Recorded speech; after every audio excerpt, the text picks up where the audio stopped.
Estamos nada menos y nada más que en la Huaca del Sol y de la Luna, en donde podremos ver pues motivos moches. Vamos a ver si es cierto. Para venir aquí tienes que tomar un taxi o en todo caso una combi que te deje en la campina y caminar aproximadamente unos 10 o 15 minutos hasta la caja de Link. Vamos a hacer la caminata hacia las Huacas. Vamos a ver qué hay adentro. Aquí los arqueólogos han descubierto restos monumentales que se remontan a los 2000 años antes de nuestra era hasta la conquista española del Tahuantinsuyo. Pirámide trunca, pero no todo funcionó a la vez, sino que es una superposición de edificios que funcionaron en distintas épocas, cada uno de ellos. La entrada original del templo es por el norte. Nosotros estamos ingresando por el sur. Esta entrada se habilitó recientemente porque por aquí fue por donde se empezaron a hacer las investigaciones dentro del templo. Por aquí no había acceso alguno en aquel tiempo. Pueden observar desde la parte superior. Toda esa línea pertenece a un muro que estuvo ubicado en este lugar. ¿Dónde están las piedras? Se encontró una buena cantidad de esqueletos con marcas de haber sido torturados, degollados y hasta en algunos casos descarnados también. En el año de 1995 se hizo un gran descubrimiento de sacrificios múltiples que se hicieron en una misma época. Tal vez esto se dio por causa de algún fenómeno, como puede ser el fenómeno del niño, y ellos hacían estos sacrificios múltiples para así calmar la furia de sus dioses. Todos esos sacrificios rituales empezaban en una batalla que se hacía fuera del templo. Esa batalla era entre dos equipos que pertenecían a esta misma sociedad. Todos eran moches. Los perdedores eran despojados de sus vestimentas y de sus armas para luego ser trasladados aquí al templo mediante sogas en el cuello. Aprecie usted, trequero, este esquema que nos ilustra claramente cómo estuvo edificado y distribuido este templo en su tiempo de pleno apogeo. Podemos ver acá una pintura mural con representaciones en alto y bajo relieve que nos representan o que nos muestran las cabezas de aves y las mantarrayas. Pueden observarlas aquí. Las cabezas de las aves y las mantarrayas. La imponente presencia de la Huaca de la Luna asombra a los visitantes pese a que solo conserva la tercera parte de lo que fue su estructura original. En blanco. Hay varios espacios dentro del templo que solamente se lucen en blanco, ya que como este fue el centro religioso, es muy probable que para ellos también el blanco pues represente la pureza. Fueron años en que los muros de la Huaca del Sol, erosionados por el río, hicieron de esta zona un inmenso lavadero de oro donde acudían los lugareños para recoger las joyas que desenterraba el cauce del río. Tenga usted por seguro que la visita a estas sorprendentes huacas prometen toda una jornada de contacto con el pasado y con la silenciosa y dura labor de los arqueólogos peruanos.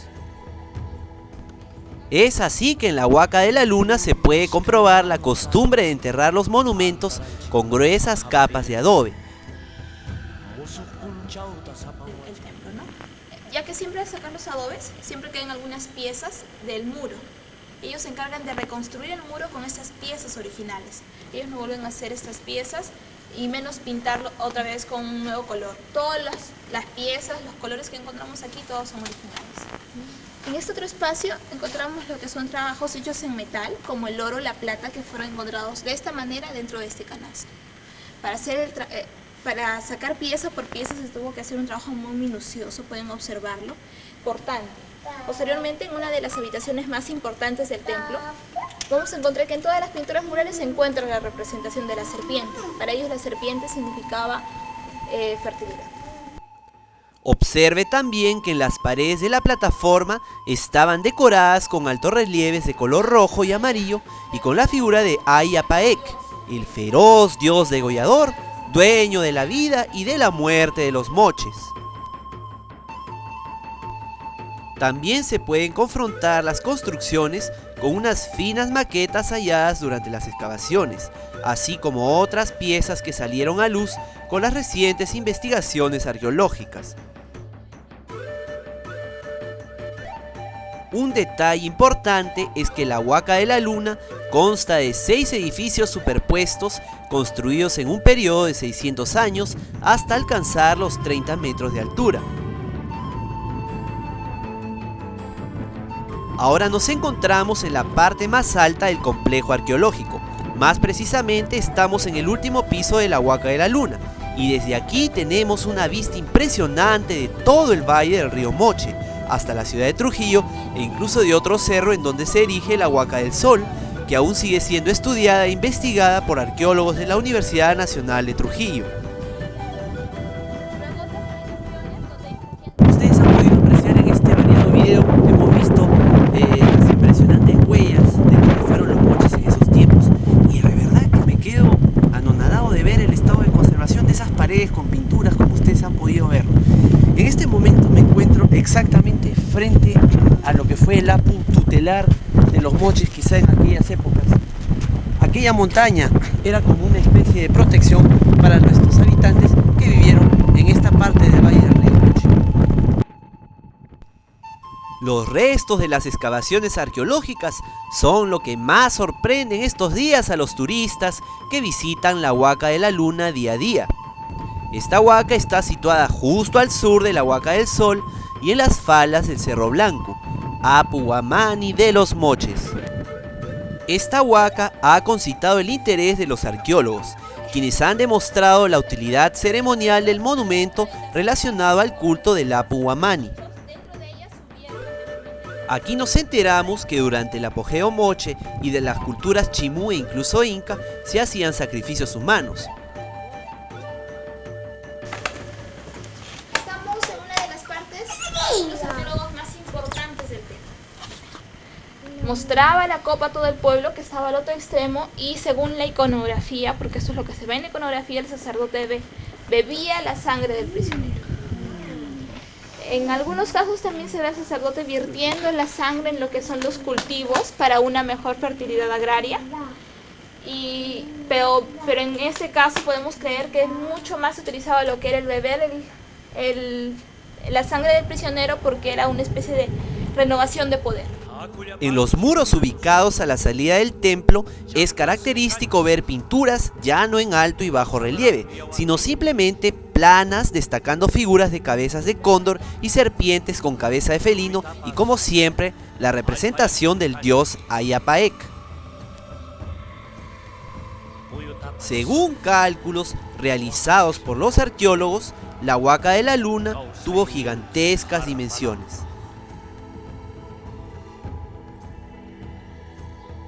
En este patio era donde se reunía toda la población para observar el inicio y el final de las ceremonias. El inicio que era cuando los prisioneros ingresaban en fila de a uno por esta rampa principal y el final de las ceremonias que era cuando se hacía la presentación de la copa y cuando el sacerdote bebía la sangre del prisionero. Aquí cabían alrededor de 10.000 personas. Por último, trequero, exploraremos el primer piso. Sepa usted que se necesitaron 140 millones de adobes para hacer de esta la huaca más grande del Perú y el monumento de adobe más grande del mundo.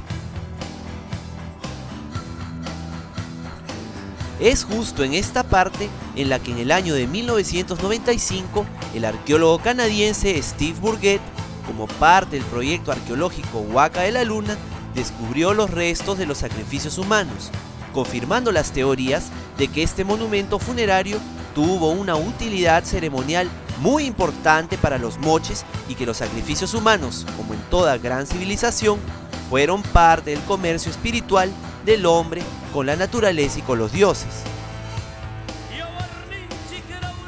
Para cuando la araña rapta a su presa, utiliza lo que es la telaraña. Para cuando los prisioneros son traídos hasta este lugar, son traídos mediante sogas en el cuello.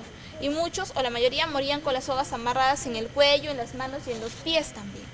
Y para cuando la araña quiere matar completamente a su presa, succiona su sangre. Y eso se ve al final de las ceremonias cuando el sacerdote bebe la sangre del prisionero, ¿no? Por eso se dice que hay una especie de relación entre la araña y los rituales que se hacían en este tiempo.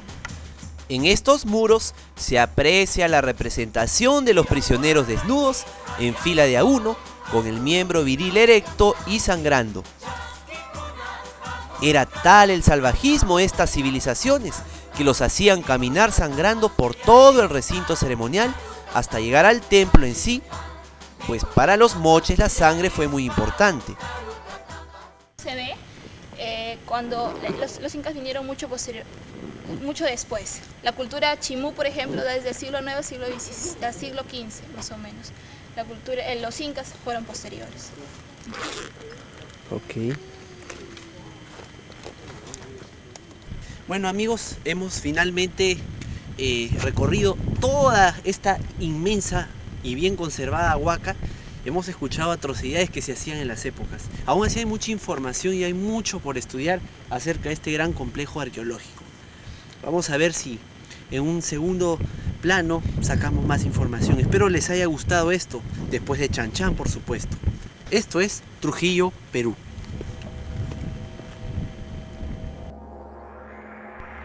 Trequero, como usted ha podido apreciar, las riquezas culturales e históricas de nuestro país son variadas y abundantes.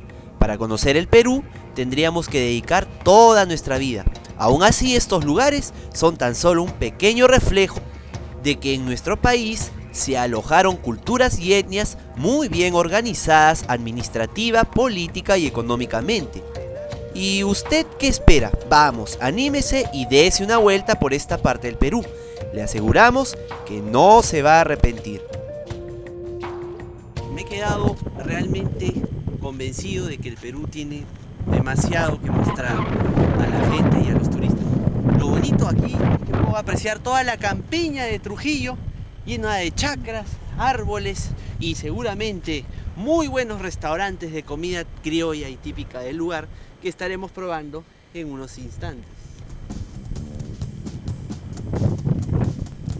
Pero nuestra visita por el norte aún no termina, pues volveremos nuevamente a Huanchaco para dedicarnos un poco más a enfocar las vivencias y costumbres de los pobladores y pescadores, el uso del caballito de totora, la vieja iglesia huanchaquina, y luego nos internamos nuevamente por esa parte del Perú entre montañas del departamento de La Libertad para llegar al pueblo de Poroto, en donde probaremos los riquísimos camarones y apreciaremos ese contraste magnífico de paisajes que solo el Perú nos puede ofrecer. Nos vemos en el siguiente programa de Perú entre montañas.